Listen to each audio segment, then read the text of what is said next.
Hi, a very big welcome to everyone to the second episode of the You'll Never Walk Alone show with me, Prasad. Today with us is our usual pundit, the classic Mr. Param and Mr. Guna. Hi. Hello. Hi, how are you? And I'm good. How are you? Good, great.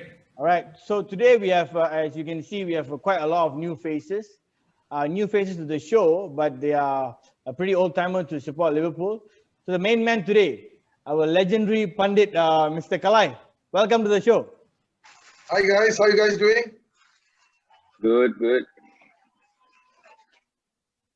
All right, you guys heard the applause? Yes. All right, so very warm welcome to Mr. Kalai. And we also have Shoban. Hi, Shoban.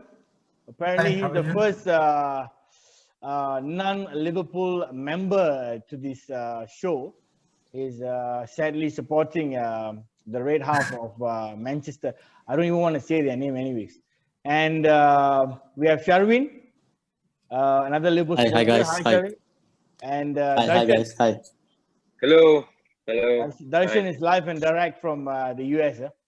Yes. All right, so we'll just start a quick brief introduction from Mr. Kalai. And Mr. Kalai, for information, on the first episode, we had our pundits, Mr. Guna and Mr. Param, and also me. And we actually confessed that we said that you were the reason why we are Liverpool supporters. So you were the reason why we cried. Yeah. So we had a very joyous summer, the last summer where we won the league, and thanks to you. So just a brief introduction, and then please continue by telling us, since you were the inspiration why we support Liverpool, we were just curious to know who inspired you to support Liverpool. In fact, I'm supporting Liverpool from the 70s. My uncle, that is Mr. Nadaraja, my mother's brother, was an ardent fan of Liverpool, and at that particular period of time, Liverpool has been just sweeping all titles on the floor. They were just taking all the titles: Premier League, FA Cups, League Cups, and all those things. So through that, I became a fanatical fan, and the way I supported Liverpool was, my wife used to tell me, I will die because of Liverpool. I'll have a heart attack because of them. And that's how the fanatical part of me brought to the family. That's my brothers, Guna, Param, and you as well as my sister's son. But unfortunately, I couldn't bring that to my son, Showed. He has actually become a Manchester supporter. He's fine with me. End of the day, what I tell everybody is, support your team, be with your team, condemn your team, comment only about a team, do not talk about other teams. Respect the opponents always. It's very, very important. You win some, you will lose some. It always happens in life. So always respect the opponents as well. All right? Always talk about your team. When your team loses, it's because of you. Right? We can have a lot of things we can talk about, but not about opponents. They have their own team. The way they played is a different thing. All right? So that's the way Liverpool is to me. And I used to go to every year to Liverpool Anfield to watch matches. So, and it was such a great feeling that we won the cup after 30 years. I saw them winning in 1990. I saw them again in 2020.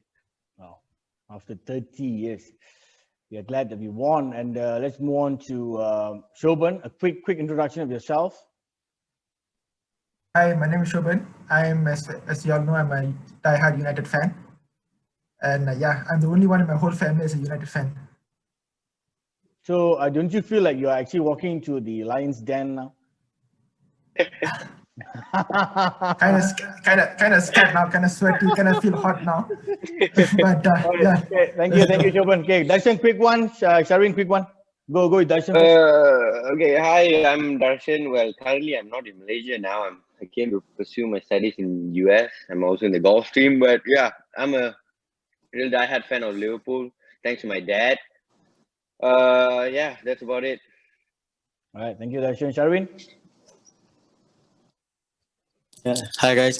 Basically, I'm a diehard fan of Liverpool, and since when I was young, and still I'm continuing it. Can't change. Right. Thanks for your introduction and your thoughts, guys. So let's move on to the to the Liverpool-Burnley game. A very disappointing game. You know, we're supposed to win. When you see the stats, we're supposed to win, probably even scoring 5-6 goals on the day, but we didn't. All right, so and that means a problem. So let's go through the match highlight brought to you by C, anyways. So yeah, you saw the game. We had a lot of chances. We created a lot of chances. So before I go to the before we go to the comments and thought from you, let me just show you the stats of the game.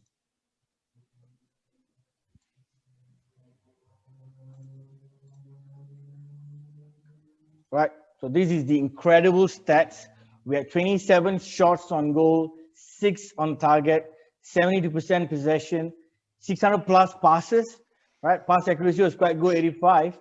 We have 12 corners in the game, and part of the stats was Trent Alexander-Arnold.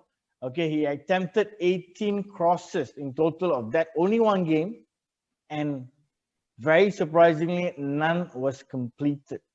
All right, so this tally brings the sum to 85 attempts on goal since January, and there's no goals scored by Liverpool. Means we didn't score any goals throughout January in the Premier League.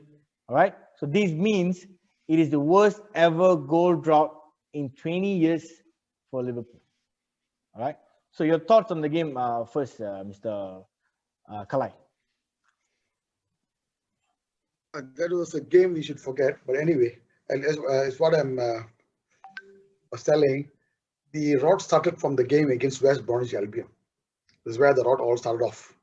And right after the match, I think we had never got over the whole match, right? And the defense is good. The midfields are doing okay. The forwards are not doing the work properly. Like Origi just missed the open chance. You should either pass the ball to Mane to score, or you have taken a shot to beat into a goal, but it did not happen, unfortunately. But anyway, the forwards are there. The team is there. Okay, the team is all there. Okay. It's a matter of just getting the goal and things might be get moving, you know. Anyway, it's a bad game to forget. And the penalty kick was actually it's a point of fact thing where the referee saw it as Alisson fault to the by fault Barnes, and the penalty was given. Okay, that we cannot be brewing about that goal all the time, because there's a lot of chances for us to score goals as well. Okay. Okay, speaking about that, Mr. Kalai and the other pundits, there was a doubt whether there was a touch on Ashley Barnes from Alisson Becker. If you see, this is a screenshot of the game of the incident. Actually, there were no touch, okay, in between Alisson Becker, and this is another screenshot of him, okay, going over the keeper, and this is where the third, where he attempts to dive without even a touch. So do you think that this was unfair penalty? And secondly, what is VAR's role in this, Mr. Param? Yeah, I think from referee's viewpoint, from his view, I think anybody sees it's penalty, you know. So I think from VAR, it's very difficult for the referee to judge, you know, but it is, you know, we can't say sometimes. I mean, to me, it's not a penalty, but to referee, maybe it's a little bit touch for him. Just it's a penalty. You know, maybe his knee, maybe his, you know, his knee touches a little bit of the leg. You know, right. He felt, that's it. Okay, thanks for your thought, Mr. Param. Let's go to Mr. Guna. You think is a penalty? Do you think, after looking at this screenshots that I've just shown to you, do you think it is a penalty? For me, it's not. Putting aside whether it hit was his leg that got hit by Alisson Becker, but if you were to look at the ball, where the ball is moving, it's not. It's nowhere near the goal at all. So he has just created it on purpose to just fall. So for me, you know, it was just crafted for him to just fall. Yeah. So for me, it shouldn't be a penalty. All right. Thank you, Mr. Guna. A quick one to Mr. Kalai as well. it's a penalty or not? I would give it as a penalty because what I saw on that game day was Allison's hand touching the feet of the player. Okay, what I saw on that particular day.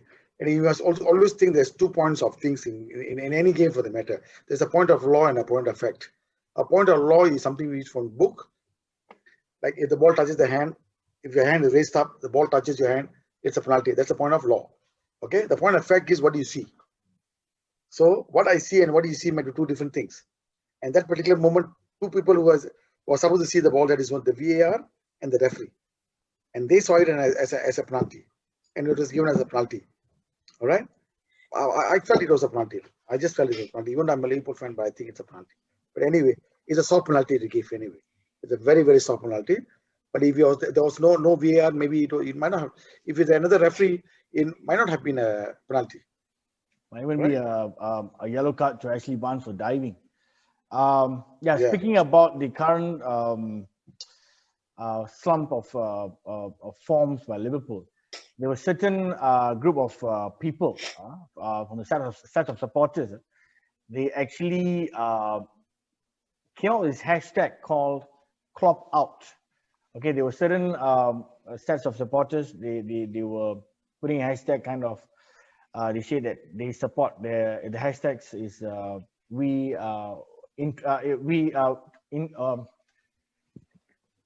they trust Klopp, okay, and the other one was they wanted Klopp to go out, surprisingly. So looking at this incident, one of our players, James Milner, came and tweeted this early yesterday. Wait, let me just share the screen to you.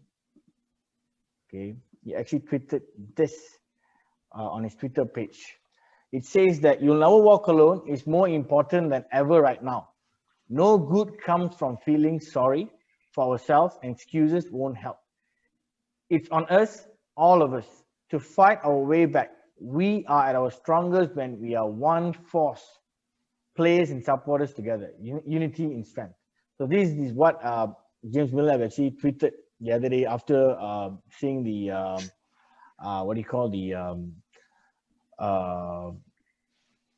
the discontent expressed by some of the fans worldwide. So let's have our young supporters to answer that. We will start from the man from the US, Darshan, to actually speak about that. So for you, as a young supporter, Liverpool supporter, fortunate enough, you actually saw them winning the league very young at your age. I had to wait 30 years to actually see them winning the league. So speaking about that, for your point of view, is it Klopp in or Klopp out? I would say still Klopp in. Klopp in is, I don't know why Klopp out, but Klopp in. He made lots of changes. Otherwise, yeah, for me it's Klopp in. Klopp in. I don't think Sharvin? Klopp out. Yeah. Yeah, No way. Klopp in, because what he have done these past 4 years was absolutely fabulous, and when ups and downs will happen, I have a feeling that he might find the right way, and yeah, I feel it's Klopp. There's no question about Klopp out. There's no question about it. These people are just creating Yeah. sensation by telling all these things. Klopp is never out. He cannot be out.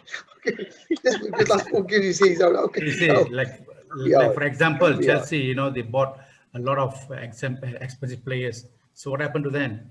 But they're still in, So, okay, you forget about Chelsea or whatever it is, but Liverpool, Liverpool will never. Klopp is in, to me. Klopp is in.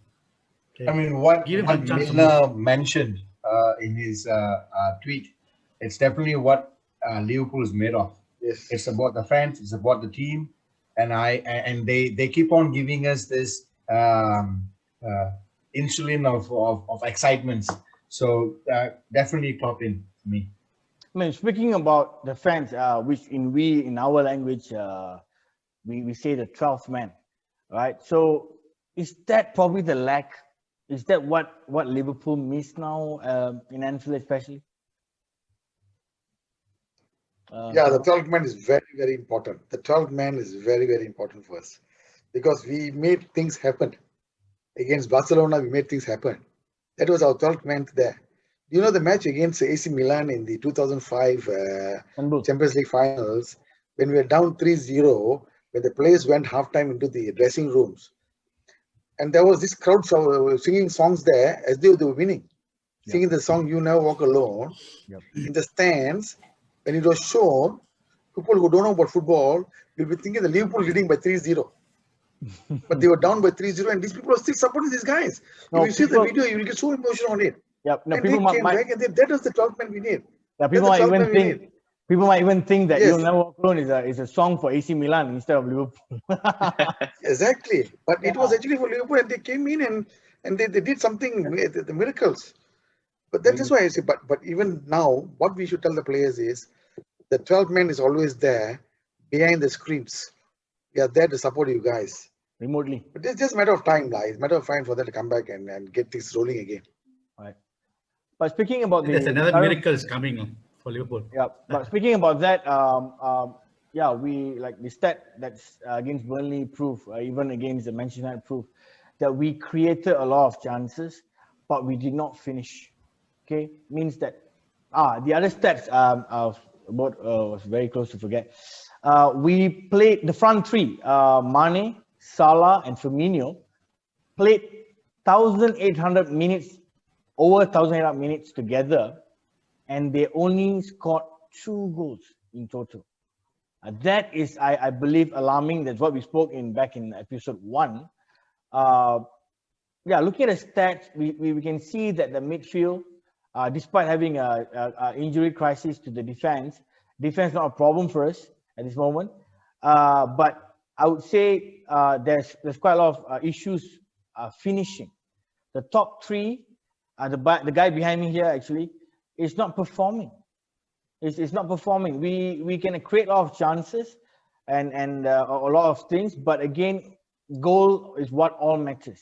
Your stats that you have 85 or 98% of possession doesn't count at all. It's all, end of the day, it's all the goals, and our friend behind me is not doing the right thing at this moment. So do you think that we need a proper number 9? Okay, yeah, we actually won the league, we won the Champions League without a proper number 9, but can this trend continue? Because it seems like it's not functional at the moment. All right, so do we need to get a proper number 9? If yes, any potential players that you see that can come up and change this whole landscape for Liverpool? Mr. Kalai.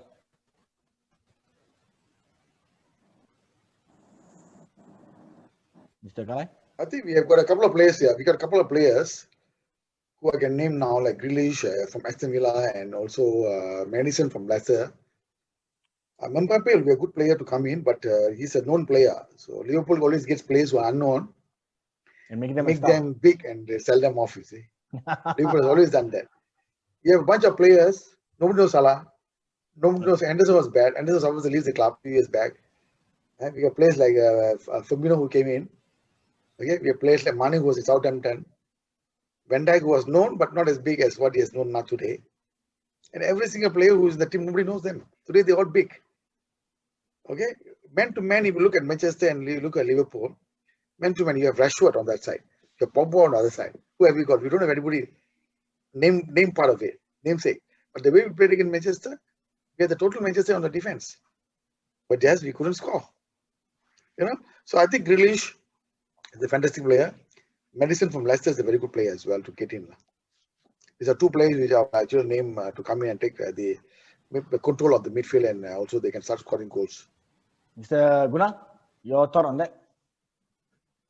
Well, for me, I think we have just lacked commitment.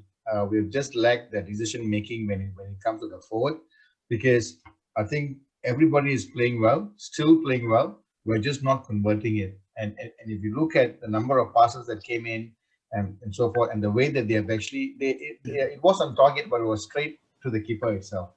So I guess it's just a drought. I still believe in them. You know, Firmino, Salah, and Mane. I think we've seen them in action, and it really excites me actually. So it's just a drought, and I still believe in that. I think they're going to come back. So you say that we do not need to get players, a proper number 9. I'm just going to give them a little bit more time. We'll be back. We'll be back. I trust them still. That's one optimistic fan. Okay, let's move on to Mr. Param. Your thoughts on? I think Liverpool need to get some players, because of injuries and everything. They still need to get players. And they have to. I mean, they can't keep that forever.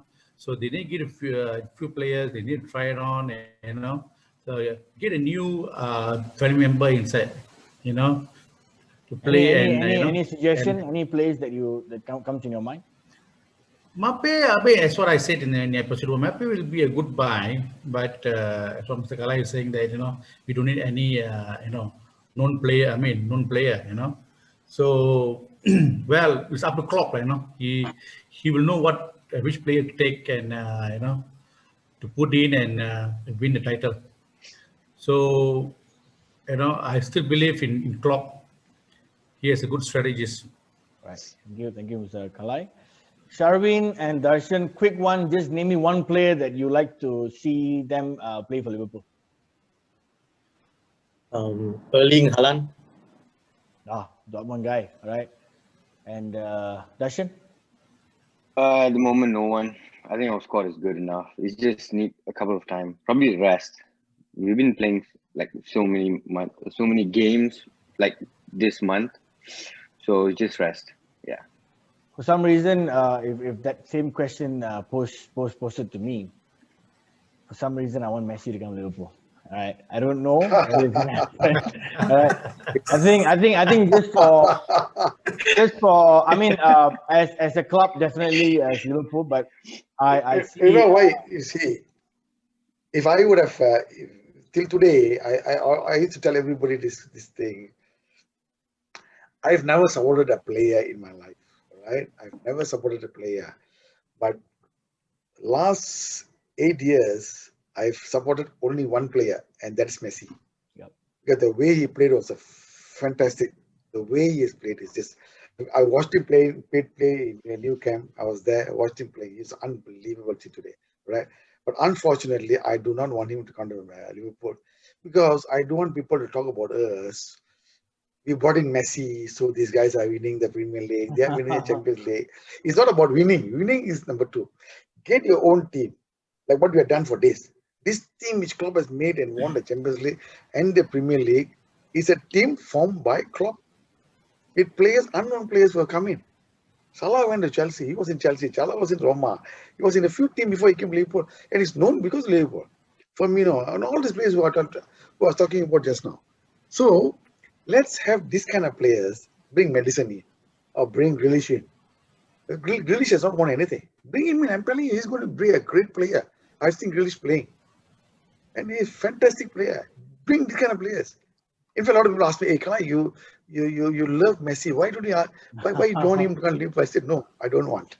actually, guys, you know what I mean? I'm not even saying it. Actually, I'm making some effort because I'm actually following Messi on Instagram. And whenever he posted any new post, right, I used to like comment at the bottom. I said, hey, please come to Liverpool. I'm actually making the attempt. One fine day that he might look at it and probably, he say, yeah, boy, he might. we might be replying, boy, I'm coming to Anfield now, So yeah, that's about it. So let's dive in straight to the. I was saying on the episode 1, I was saying that Liverpool and Manchester United game was supposed to be one of the big blockbusters, but the game was what happened in Anfield was a very boring one, right? Probably the most boring game ever between these two. We're not really sure what's going to happen on tomorrow, Sunday, and where we have a game with them in the FA Cup. So let's talk through on that. Let me just show you the stats for the game with a wonderful background. If you realize that Gerrard kissing the camera, all right, that was the day that we trashed them and in Old Trafford 4-1, And yeah, going to the preview for this game, we have Henderson, Jota, and Keita injured for this game. And we have Mane rested, potentially rested. Robertson as well, potentially rested. He'll be replaced by Kostas Tsimikas on the left back. Matip will be back, Milner and also Chamberlain will be back. So this is the current news, the latest news that we got from the Liverpool camp. And your thoughts on this game? Let's just start with Shoban, okay, from the home team. Okay, let's start with Shoban. Shoban, can you just like brief us on what are you gonna what can we expect from this game? Okay, Shoban is out for some reason. All right, we'll just continue with the question with the boys first. Quick one, shall we? What do you expect from this game? What are the tactics that you feel that Klopp need to adopt to ensure that we win this game? It's quite important, even though it's the FA Cup. I think it's quite important. It's been some time since we have actually won the FA Cup. So your thoughts on the game and prediction as well. Yeah, basically Liverpool have to have to have a good defense for the game, not like a previous game they played against Liverpool, and they shouldn't be put